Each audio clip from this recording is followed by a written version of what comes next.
साथ है। नारी के सम्मान में रहेंगी मैदान में, नारी के सम्मान में रहेंगी मैदान में। जग में कर गए ऐसे काम, कांसीराम कांसीराम। जग में कर गए ऐसा काम। जनक कुर्मी राजा छत्रपति साहू जी महाराज, भारतीय संविधान के रचयिता, बौद्ध सत्व, भारत रत्न परम पूज्य बाबा साहब डॉक्टर भीमराव अंबेडकर, दलितों, पिछड़ों, गरीबों, मुस्लिमों, आदिवासियों को राजनीति की मुख्य धारा में लाने वाले वामसेफ DS4 बहुजन समाज पार्टी के संस्थापक मान्यवर श्री कांसीराम साहब एवं बहुजन समाज में जन्मे उन तमाम संतों, गुरुओं और महापुरुषों के चरणों में श्रद्धा के सुमन अर्पित करते हुए आज के इस विशाल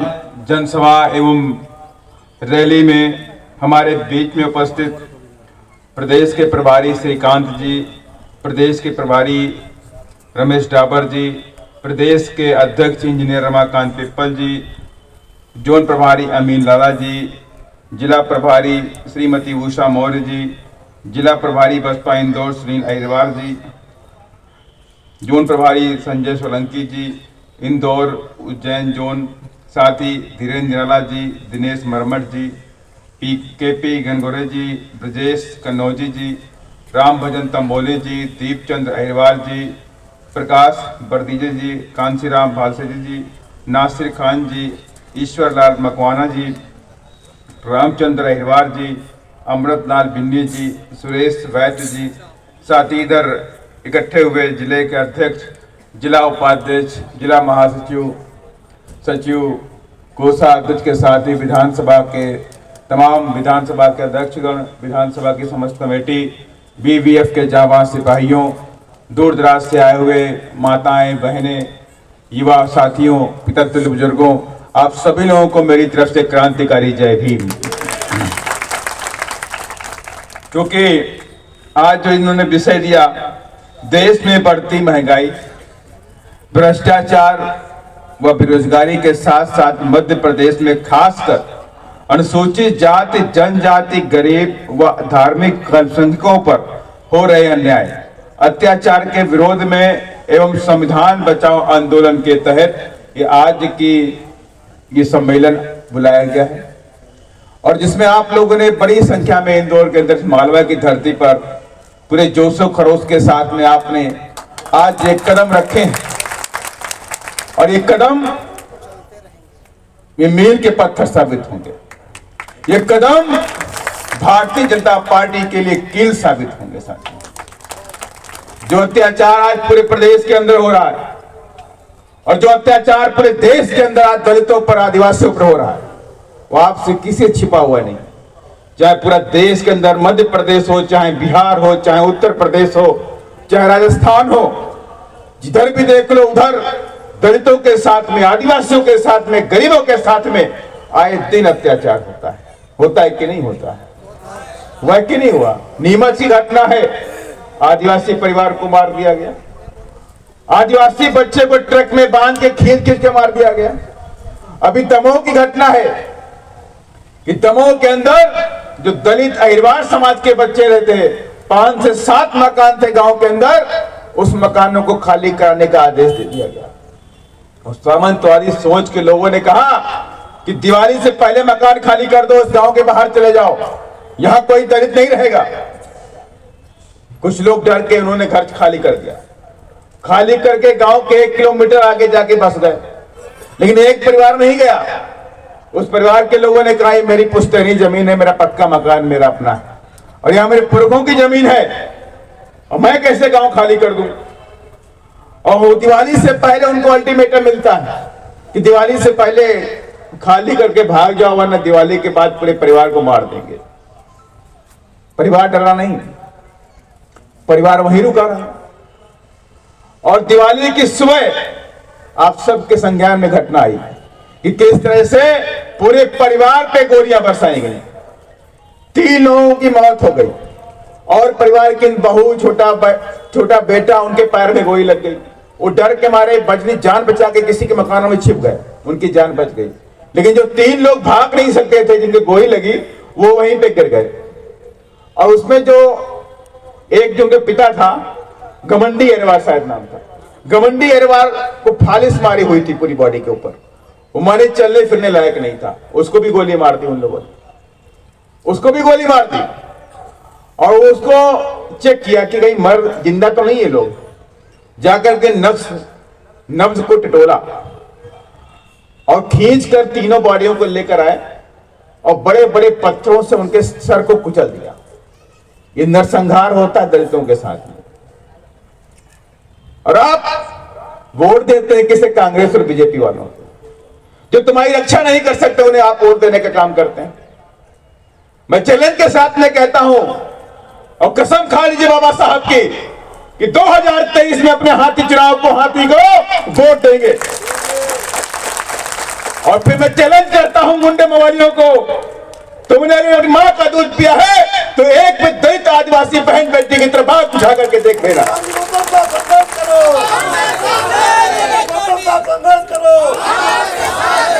इसलिए मैं कहना चाहता हूं, बाबा साहब की जन्मस्थली है कि नहीं है?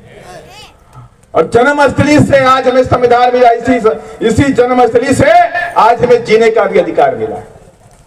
बाबा साहब के अंदर भी ऐसे तमाम अत्याचार बाबा साहब ने पूरे जीवन भर झेले, लेकिन उन अत्याचारों से घबराए नहीं। वो उन अत्याचारों को बम की तरह सीने में दबाते रहे और कहा, यह अत्याचार मेरे सीने में 16 पन के बने हुए हैं, एक दिन ज्वालामुखी फटेगा और पूरे देश के अंदर दलितों आदिवासियों को मान सम्मान दिला करके रहेगा। और हुआ भी साथियों, बाबा साहब ने हमें संविधान दिया। और आज संविधान के बात अभी हमारे साथीगण बोल रहे हैं, आज ये आंदोलन, ये सम्मेलन हमने संविधान को बचाने के लिए किया हुआ है। तो वाकई ये संविधान खतरे में है। बाबा साहब डॉक्टर भीमराव अंबेडकर ने आज हमें कुर्सी पे बैठने का अधिकार दिया है, कोट पैंट पहनने का अधिकार दिया, अच्छे कपड़े पहनने का अधिकार दिया है, अच्छे घरों में रहने का अधिकार दिया है, अच्छी अच्छी गाड़ियों में चलने का अधिकार दिया है, अच्छा खाना खाने का अधिकार दिया है। तो ये देन किसकी है? ये देन बाबा साहब डॉक्टर भीमराव अंबेडकर के साथ है, और ये देन संविधान की है। और आज दुश्मन क्या कहता है? हम संविधान को बदल देंगे। आज संविधान को बदलने की बात चलती है, कोई संविधान की समीक्षा करने की बात करता है, तो मैं उनको बताना चाहता हूं कि बाबा साहब डॉक्टर भीमराव अंबेडकर जी ने कहा था, आप सभी लोग बाबा साहब की मूर्ति भी देखते हैं, बाबा साहब की जन्मस्थली है, आप सभी लोग बाबा साहब के नजदीक भी हैं। बाबा साहब सबके दिल में बसते हैं, बसते हैं कि नहीं बसते हैं? बसते हैं कि नहीं बसते? बताइए आप लोग। बसते हैं ना? तो बाबा साहब ने क्या बोला? बाबा साहब की मूर्ति देखिए, तो बाबा साहब की मूर्ति में बाएं हाथ में संविधान होता है और दाहिने हाथ में उंगलियों का इशारा होता है कि नहीं होता है? और बाबा साहब ने साफ कहा कि जाओ मेरे बच्चों, capture temple of power for your emancipation, जाओ मेरे बच्चों उस शक्ति के मंदिर पे कब्जा कर लो अपने वोट के द्वारा। कहा वो शक्ति का मंदिर क्या है? उस शक्ति का मंदिर पार्लियामेंट है, उस पर अपना वोट के द्वारा कब्जा कर लो। और दूसरी बात बाबा साहब ने कही, मेरे बच्चों, कि जब तक तुम्हारे शरीर में खून का आखिरी कतरा रहे तब तक आपको अपने संविधान की रक्षा करनी चाहिए। तो मैं उनको बताना चाहता हूं जो ये गलत मनसूबा पाले बैठे हुए हैं कि संविधान को हम बदल देंगे, तो मैं उनसे कहना चाहता हूं कि बहुजन समाज के लोग कि जीवन में उनके शरीर में खून का जब तक आखिरी कतरा रहेगा, मेरे संविधान पे कोई आंच नहीं आने वाले पर। और इसलिए मैं आप सबसे कहना चाहता हूं, लेकिन ये बात ये सत्य है कि हम रोड पे हल्ला मचाएंगे, मोहल्ले में हल्ला मचाएंगे, गांव में हल्ला मचाएंगे, तो क्या हम संविधान को बचा पाएंगे? अरे संविधान को बचाना है तो आपके एमएलए चाहिए, संविधान को बचाना है तो एमपी बनने चाहिए आपके, तो पार्लियामेंट के अंदर, राज्यसभा के अंदर बाबा साहब के बताए हुए रास्ते पर चल के अपने संविधान की रक्षा करेंगे, ऐसे सपूत चाहिए। वो ऐसे नालायक नहीं चाहिए जो दूसरे पार्टी में बैठ करके अपने दलितों आदिवासियों पर हो रहे अत्याचार के बारे में भी अपना मुंह नहीं खोल सकते। ऐसे लोग हमें नहीं चाहिए। आप सभी लोग बात को जानते हैं, और ये सत्य तभी होगा, ये संविधान तभी बचेगा जब आप जैसे लोग जो हमारे कार्यकर्ता, हमारे जमीनी लोग, मिशनरी लोग जीत करके एमपी एमएलए बन करके दिल्ली के गद्दी तक पहुंचेंगे, तब जाके हमारे संविधान को बचाने में हित मिलेगी। इसलिए मैं कहना चाहता हूं, ये 2023 ये हमारी जमीर की लड़ाई है। ये 2023 हमारे मान सम्मान की लड़ाई है। ये 2023 हमें अपने संविधान को बचाने की लड़ाई साथियों है। इसको हल्के मत लेना, आप इसको हल्के मत लीजिएगा आप लोग। ये भारत देश के अंदर अत्याचार होता है, आप सब जानते हैं। यही नहीं, अभी राजस्थान की घटना आप सबको पता होगी कि मूंछ रखने पर जितेंद्र मेघवाल की हत्या कर दी गई। एक नौजवान लड़का 25 साल का लड़का था, उसकी मूछें थी, वो मूछ रखता था, उसलिए उसकी हत्या कर दी गई। क्या ये मेघवाल है? ये दलित समाज का लड़का है, कैसे मूछ रख सकता? इसे मूछ रखने का अधिकार नहीं, उसकी मौत कर दी गई, हत्या कर दी गई साथियों।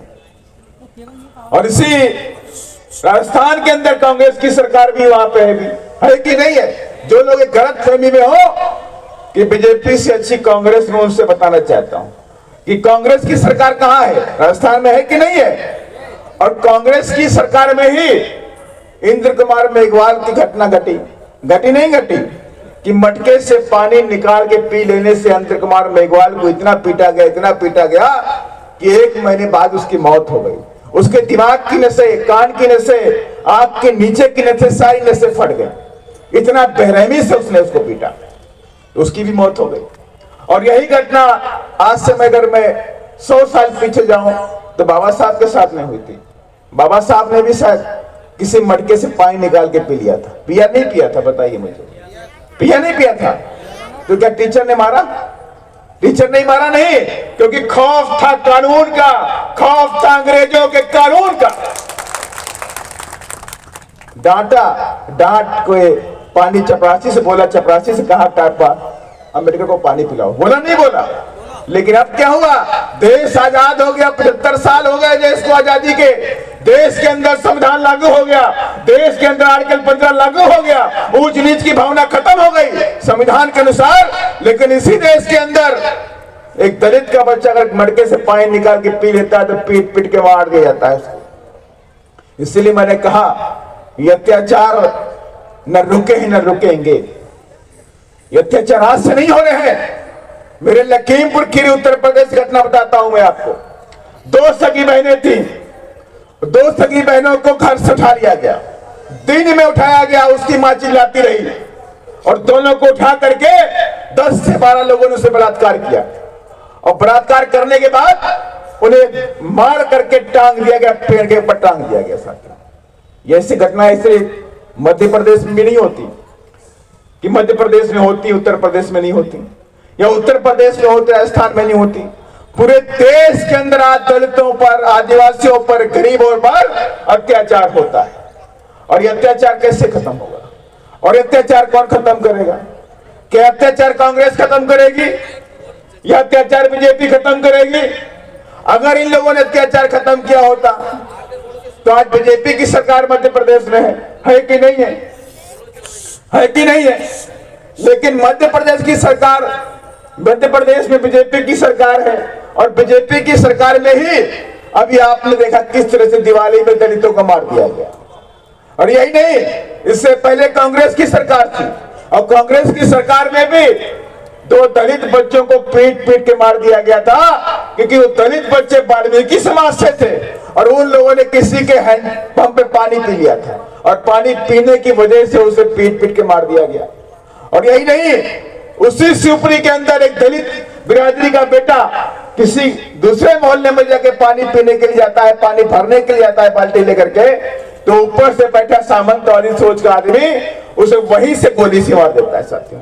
और सरकार किसकी थी? कांग्रेस की। तो मैं आप सबसे कहना चाहता हूं कि कांग्रेस की भी सरकार आपने देख ली और बीजेपी की भी सरकार आपने देख ली, लेकिन इन दोनों सरकारों में इन लोगों ने कभी बाबा साहब के विचारों के अनुसार चल करके दलितों, आदिवासियों, गरीबों, पिछड़ों के लिए कोई काम नहीं किया। अगर इन लोगों ने कभी काम किया होता, मैं दावे के साथ में कहता हूं, 75 सालों में अगर इन लोगों ने कोई काम किया होता तो आज दलितों की बहू बेटियों के साथ में बलात्कार नहीं होता। किसी के अंदर हिम्मत नहीं होती कि इनकी बहू बेटियों के साथ में कोई बलात्कार कर दे, मार के टांग दे साथ में। लेकिन इन लोगों ने कभी भी दलितों के लिए, आदिवासियों के लिए, गरीबों के लिए काम नहीं किया। और इसीलिए आज तक हमारे और आपके ऊपर अत्याचार होता है।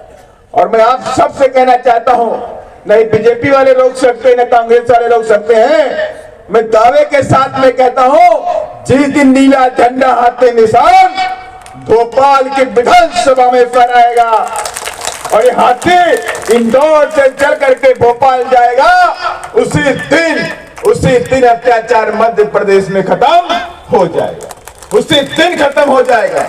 लेकिन बात तो यही आती है कि हाथी कैसे आएगा, हाथी कैसे पहुंचेगा। हाथी को पहुंचाने के लिए आपको तो कम से कम हर विधानसभा में 70 से 80 हजार वोट चाहिए होंगे, चाहिए कि नहीं चाहिए। और मेरी समझ से इंदौर, उज्जैन, देवास, जो भी पूरा एरिया मालवा का पड़ता है, और इस मालवा के अंदर भी हमारे जो वोट हैं 30% के आसपास है। मैंने दलित समाज की अगर मैं बात कर लूं तो 30% वोट ये सरकारी आंकड़े में है कि 30% वोट यहां पर दलित समाज के हैं। और लेकिन दलित समाज आपस में बटा हुआ, ये आपस में बटा हुआ है। कोई बोलता मैं बैरवा हूं, है कि नहीं बोलते, कोई बोलता मैं रैगर हूं, कोई बोलता मैं बलई हूं, कोई बोलता मैं अहिरवार हूं। लेकिन आप कुछ भी हो, लेकिन वोट के समय में आप सब एक हो जाओ और यही बोलो मैं बाबा साहब का हूं। क्या बोलो, बाबा साहब का हूं और मेरा वोट बाबा साहब की विचारधारा वाली पार्टी बहुजन समाज पार्टी में जाएगा और कहीं नहीं जाएगा। और यही बात बाबा साहब ने, उसी दिन इस देश के शासक आप बन जाओगे। और जो लोग शासक बन जाते हैं उनकी बहू बेटियों की तरफ कोई आंख उठा करके नहीं देखता। इसलिए शासक बनो, और शासक बनने के लिए आप सबको एक होना पड़ेगा साथियों। अगर शासक नहीं बन पाओगे तो अत्याचार कभी खत्म नहीं होने वाला, और शासक नहीं बनोगे तो ये संविधान भी हम बचा नहीं पाएंगे साथियों। और संविधान को बचाने के लिए आपको इस बार अपना एक एक वोट 2023 में हाथी के चुनाव चिन्ह वाले बटन पर लगाना है और बहुजन समाज पार्टी के प्रत्याशियों को जिता करके भोपाल को आपको भेजना पड़ेगा सर, तब जा करके हम अपनी बातों को कर पाएंगे सर। और माननीय श्री कांसी राम साहब ने जब बहुजन समाज पार्टी बनाई उसी वक्त ये बात बोली थी, उसी वक्त एक नारा दिया था, आप सबको याद होगा, पुराने भी लोग जानते हैं, नए लोग भी जानते हैं। माननीय श्री कांसी राम साहब ने कहा था कि वोट हमारा राज तुम्हारा। ये नारा कितने लोग जानते हैं? ये हाथ है, ये सारे लोग जानते नहीं जानते हैं? जरा आपको याद दिलाइए, हम भूल गए, बोलिए, आप बुलाइए जाए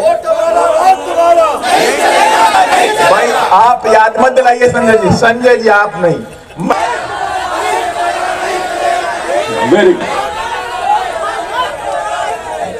आपने लोगों ने कहा ये वोट हमारा राज तुम्हारा, नहीं चलेगा, नहीं चलेगा। कभी सोचा क्यों नहीं चलेगा? कभी सोचा अपने मन से कि माननीय श्री कांसी राम साहब ने इस कार्य का आविष्कार कैसे देगा? कभी सोचा कि ऐसा नारा क्यों दिया? कभी सोचा आपने?